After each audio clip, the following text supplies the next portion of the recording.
आप लोग को बुलाए हैं एक राष्ट्रीय जनता दल के मुख्य प्रवक्ता के हैसियत से।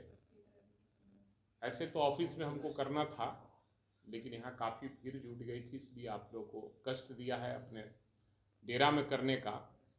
अभी एक मामला आया है, संज्ञान आया है कि हमारे दल के विधायक आनंद सिंह को एक तो गलत केस में जेल में रखे हुए सरकार जानबूझकर, और एक दूसरी केस पर हत्या करने के साजिश में उनको फिर मुकदमा उन पर किया गया, जबकि एफआईआर में उनका नाम नहीं था और साजिशकर्ता में उनका नाम दिया गया है।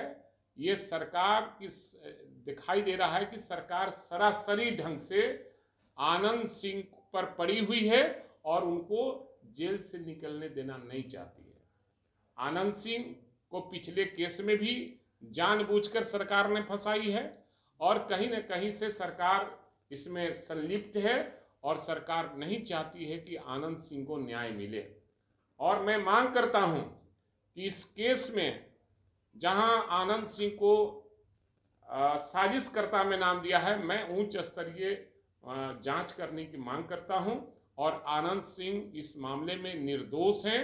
पिछले केस में भी निर्दोष थे और केस में क्या है मामला मैं नहीं जानता, लेकिन 2 केस के बारे में वो एकदम निर्दोष हैं और उनको केवल सजा मिल रही है क्योंकि उन्होंने मुख्यमंत्री के खिलाफ में बयान दिया था और बयान दिया था आदरणीय लालू प्रसाद यादव और तेजस्वी यादव के पक्ष में, और मुख्यमंत्री के खिलाफ में बयान दिया था, उससे इसीलिए उनको सजा दी जा रही है। और निश्चित रूप से इसमें बड़े नेता जो जदयू के और बीजेपी के हैं वो लोग लगे हुए हैं कि आनंद सिंह को निकलने देना नहीं चाहिए। इसलिए मैं सरकार से मांग करता हूं कि इस केस को अगर आप चाहते हैं कि दूध का दूध और पानी अलग हो जाए तो इस केस का उच्च स्तरीय जांच करे और आनंद सिंह को प्रताड़ित नहीं करे।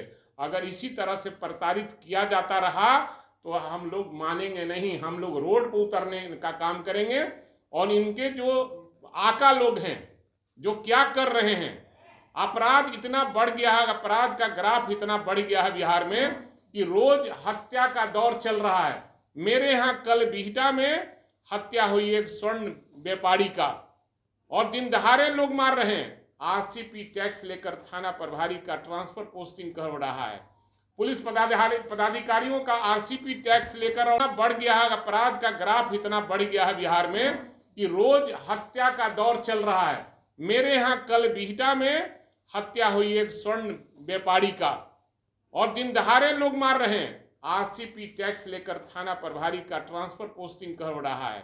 पुलिस पदाधिकारियों का आरसीपी टैक्स लेकर और ट्रांसफर पोस्टिंग किया जा रहा है। जो जिस सरकार में आरसीपी टैक्स चलेगा और थानेदार पैसा पर जाएगा तो निश्चित रूप से अपराध पर वो कंट्रोल नहीं कर पाएगा, वो अपराधियों से मिलकर और पैसा कमाने का काम करेगा। क्योंकि ये सरकार अपराधी युक्त सरकार है और अपराधियों को संरक्षण देने वाली ये सरकार है। और ये सरकार जब तक नहीं जाती है तब तक हम लोग आंदोलन करेंगे। कई मुद्दे हैं हमारे पास, चाहे वो जातीय जनगणना का मामला हो, मंडल कमीशन को जो पूरी उसकी अनुशंसा है उसको लागू करने का, और जो बैकलॉग लाखों पद पर है उसको भरने का हम लोग ये आंदोलन कर रहे हैं। और आगे की रणनीति बनेगी और पूरे प्रदेश में हमारे नेता तेजस्वी प्रसाद जाएंगे और ऐसे लोगों के खिलाफ में, सरकार के खिलाफ में जो हमारे दल के विधायकों को फंसाने का प्रयास किया जा रहा है उसका विरोध करेंगे। ये मुख्यमंत्री जी आज भ्रमण पे हैं, जो गंगा का जलस्तर, पुनपुन का जलस्तर बढ़ा है, कई प्रखंड जो है बाढ़ की चपेट में पटना के, तो भ्रमण पे है कि इसमें देख रहे हैं वाकई में भ्रमण से सब कुछ निदान हो पाएगा या बाढ़? देखिए, सबसे बड़ी चीज है कि ये हमेशा आईवास करते हैं, आईवास करते हैं जनता को दिखाने के लिए। सरजमीन पर कोई काम नहीं हो पाता है। और अभी हमारे क्षेत्र में, हमारा मनेर में 6 पंचायत है जो बाढ़ से ग्रसित है और पानी वहां भरा हुआ है गंगा का। और हम भी परसों गए थे अपने इलाके में, उन गांवों में दौरा करने जहां पानी है, लेकिन अभी तक सरकार के तरफ से कहीं कोई प्रबंध नहीं किया गया है। हमने मांग किया है कि सरकार 6 पंचायत को बाढ़ ग्रस्त घोषित करे, और ये सरकार बाढ़ पीड़ितों पर बिहार में कहीं कुछ नहीं कर पा रही है। ये घोषणा के अलावा ढकोसला है, और इसके अलावा सरकार के पास कोई नहीं है। ये आई वास केवल हवाई यात्रा करके और आई वास करते हैं और जनता को बताते हैं कि मैं दौरा कर रहा हूँ। वीरेंद्र जी, आपने कहा था 15 अगस्त को झंडोत्तोलन करेंगे तेजस्वी जी। आज कितने तारीख है? 11 तारीख। तो आने दीजिए, 15 तारीख को तो बात करेंगे। झंडोत्तोलन कहाँ करेंगे सर, अपने आवास पे या गांधी मैदान? अरे सवाल है कि जब आएगा 15 अगस्त में बताऊंगा। डॉक्टर निखिल ने अपने सरकार पे सवाल खड़ा किया है। अगर आपको हमारा वीडियो पसंद आया हो तो इसे लाइक करें, सब्सक्राइब करें और साथ ही बेल आइकन दबाना ना भूलें।